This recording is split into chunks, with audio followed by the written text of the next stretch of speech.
नमस्कार. मी दाकृ सोमण, पंचांगकर्ता, खगोल अभ्यासक. आता गणेशोत्सव चालू असताना गणेशाला अनेक प्रकारचे नैवेद्य अर्पण केलेले असतात. मित्रांनो, इथे लक्षात ठेवा, नैवेद्य दाखवणे हा शब्दप्रयोग आपण वापरतो ना, तो चुकीचा असतो. नैवेद्य दाखवायचा नसतो, तो अर्पण करायचा असतो. नैवेद्य कोणता असावा?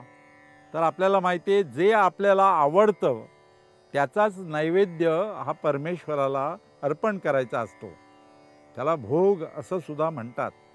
आता गणपतीला मोदक जास्त प्रिय आहेत. मोद म्हणजे आनंद, आनंद देणारा तो मोदक. आता मोदक जर बघितला ना, सर्वांना आवडतो की नाही? प्रत्येकाला मोदक आवडतो आणि गणेश चतुर्थीलाच फक्त आपण मोदक घरामध्ये करतो, इतर वेळी करीत नाही. अर्थात गणपतीला मोदक का आवडतात? तर बघा, मोदक हा सर्वांना आवडतो म्हणून गणपतीला आवडतो. आणि मोदक हे गरिबापासून श्रीमंतापर्यंत सर्वांना करता येतात.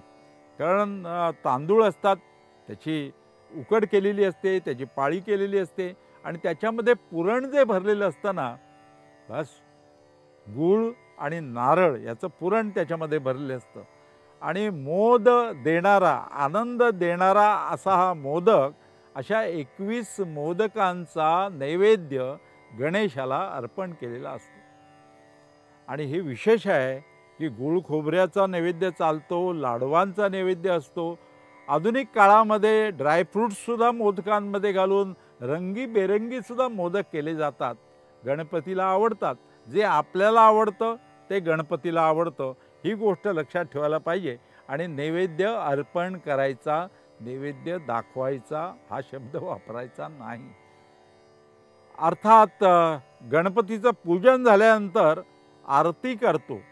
ही आरती समर्थ रामदासांनी दिलेली आरती तर सर्वांना पाठ येते. बऱ्याच आरत्या पाठ असतात, पण बरेच वेळा लोक अशुद्ध आरती म्हणतात. तुम्ही जर बघितलं असेल तर आरती म्हणताना अशुद्ध म्हणतात. अशुद्ध म्हणू नये. तर आपण काय करायचं, गणेशोत्सवाच्या अगोदरपासूनच आरतीचं पुस्तक वाचायचं, शब्द उच्चार त्यातले शिकायचे आणि तशी आर्त रूपात आरती म्हणायची. आर्त आवाजात त्या गणपतीला आरती ऐकल्यानंतर आनंद वाटला पाहिजे, म्हणून आर्त स्वरूपात आरती करायची ही प्रथा आहे.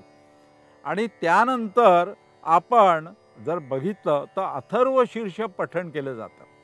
अथर्व, अथर्व, थर्व म्हणजे हलणे आणि अथर्व म्हणजे स्थिर राहणे, शीर्ष म्हणजे डोकं, बुद्धी, बुद्धी स्थिर करणारं ते अथर्व शीर्ष गणक ऋषींनी लिहिलेलं आहे. आणि अथर्वण ऋषींनी त्याचा फलादेश लिहिला आहे आणि अथर्व वेदातून ते घेतलेलं आहे. तो विचार करा, अथर्व शीर्ष समजून म्हटलं पाहिजे. आपण पुस्तकातून त्याचा अर्थ, त्याचे उच्चार अगोदर पाठांतर करायला पाहिजे. अथर्व शीर्षाचा अर्थ समजून ते जर अभ्यासलं तर बुद्धी नक्की स्थिर होते, असं त्याच्या फलादेशामध्ये सांगितलेलं आहे. अथर्वण ऋषींनी त्याचा फलादेश लिहिलेला आहे. पण अथर्व शीर्ष किती सुंदर रीतीला लिहिलेले आहेत. तू ज्ञान आहेस, तू विज्ञान आहेस. मला मुद्दाम सांगायचं आहे, त्वम ज्ञानमयो विज्ञानमयोसी. तू ज्ञान आहेस. हे विश्वामध्ये जे जे नॉलेज म्हणजे ज्ञान आहे ते तूच आहेस आणि तू विज्ञान आहेस. सायन्स. विचार करा, इथे महत्त्वाची गोष्ट म्हणजे अंधश्रद्धा नाहीत. वैज्ञानिक दृष्टिकोनातून गणेश पूजा करायला पाहिजे. आणि म्हणून गणक ऋषींनी जे अथर्व शीर्ष लिहिलं त्या काळामध्ये, पण त्यांनी हे लिहून ठेवलं आहे, तू त्वम ज्ञानमयो विज्ञानमयोसी. तू विज्ञान आहेस. आणि विज्ञानाला शेवट हा कधी नसतो. वैज्ञानिक प्रगती होत असते. सोप्या भाषेत सांगायचं तर कार्यकारणभाव समजून घेणं म्हणजे वैज्ञानिक दृष्टिकोन जागृत ठेवणं. आपण जर आयुष्यात अंधश्रद्धांना थारा द्यायचा नसेल ना, अंधश्रद्धा म्हणजे काय? भ्रामक समजुती. भ्रामक समजुतींना थारा द्यायचा नाही, प्रत्येक गोष्टीचा कार्यकारणभाव समजून घ्यायचा आणि मगच ती गोष्ट करायची समजून घेऊन, तर आपल्याला जीवनामध्ये आनंद मिळवता येतो. तेव्हा अथर्व शीर्ष याचं पठण करायला पाहिजे. केवळ पठण करायचं नाही, तर चिंतन मनन अर्थ समजून घेऊन ते समजून घ्यायचं, त्याच्यात आनंद आहे. समजा अथर्व शीर्ष म्हणता आलं नाही, तर प्रणम्य शिरसा देवम गौरीपुत्रम विनायकम, गणपतीची जी नावं आहेत ना, ही या स्तोत्रामध्ये गुंफलेली आहेत. प्रणम्य शिरसा देवम, सोपं साधं लहान मुलांना सुद्धा पाठ करता येईल. आता ही तयारी गणेश चतुर्थीच्या आधी करायला पाहिजे. ही स्तोत्रांची आरतीची पुस्तकं आणून त्याचं वाचन करायला पाहिजे. आणि मुलं जेव्हा प्रश्न विचारतात की गणपतीची पूजा का करायची, आरती का म्हणायची, अथर्वशीर्ष का म्हणायचं, गणपती स्तोत्र का म्हणायचं, त्याला उत्तर देता येतं. तो बुद्धिदाता आहे. पण तुम्ही मेहनत केली तरच बुद्धी देणार आहे. तेव्हा आधुनिक काळात सांगायचं ते केवळ अथर्वशीर्षाचं पठण करून बुद्धी येणार नाही, स्थिर राहणार नाही. अर्थ समजून घ्या आणि जीवनामध्ये गणपतीचे गुण आपल्या अंगामध्ये आणून त्याप्रमाणे आपण वर्तन केलं तरच गणपती प्रसन्न होणार आहे. आणि आपण गणपती आल्यानंतर म्हणतो पाहुणा आला आणि मूर्तीचं विसर्जन झाल्या म्हणतो की पाहुणा विसर्जन झालं त्याचं. तसं नाही. गणपती हा पाहुणा नसतो. आपणच काही वर्षापुरते आलेले पृथ्वीवर पाहुणा असतो. गणपती हा कायम पृथ्वीवरती या वसुंधरेवरती राहणार आहे. ते तत्व आहे निसर्गाचं. आपल्याला माहिती असेल की चैतन्य म्हणजे ईश्वर आणि या चैतन्य म्हणजेच गणेश आहे. पृथ्वी जेव्हा निर्माण झाली 13.7 अब्ज वर्षांपूर्वी हे जेव्हा विश्व निर्माण झालं, त्यात पहिल्यांदा काय निर्माण झालं? चैतन्य. आणि हे चैतन्य चराचरात आहे. तेव्हा गणपती सुद्धा चराचरात आहे.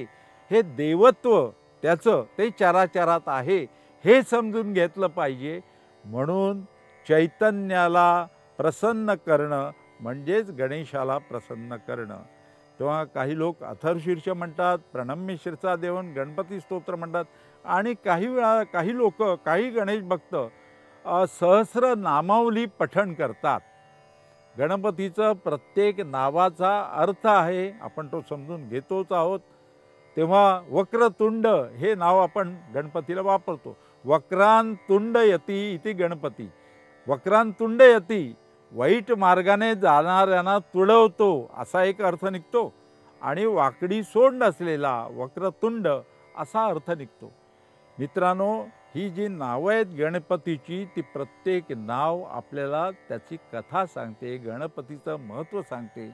गणपतीचं पूजन करायचं, त्यांचे गुण आपल्या अंगी आणायचे आणि हा गणेशोत्सव साजरा करायचा. लोकमान्य बाळ गंगाधर टिळकांनी सार्वजनिक गणेशोत्सवाची प्रथा सुरू केली. आणि ही प्रथा का सुरू केली? तर त्या काळामध्ये इंग्रज लोक, ब्रिटिश लोक ज्यांचं पारतंत्र्य आपल्यावरती होतं, तर ते एकत्र येऊ देत नसत समाजाला. तर त्यासाठी फक्त ब्रिटिश लोक धार्मिक कारणामुळे जर लोक एकत्र येत असतील तर ते परवानगी देत असत. आणि म्हणूनच लोकमान्य बाळ गंगाधर टिळकांनी गणपती उत्सवाच्या निमित्ताने लोकांना एकत्र आणण्याचं कार्य सुरू केलं.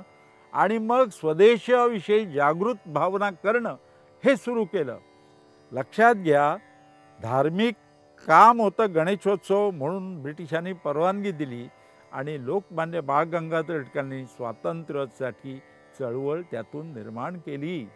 आणि त्या काळामध्ये पारतंत्र्यात सार्वजनिक गणेशोत्सव सुरू करून स्वातंत्र्याची चळवळ उभारली. आज स्वातंत्र्य मिळालं, पण आपली प्रगती साध्य करण्यासाठी सार्वजनिक गणेशोत्सवामध्ये पहिली गोष्ट म्हणजे मातीची मूर्ती आणायला पाहिजे.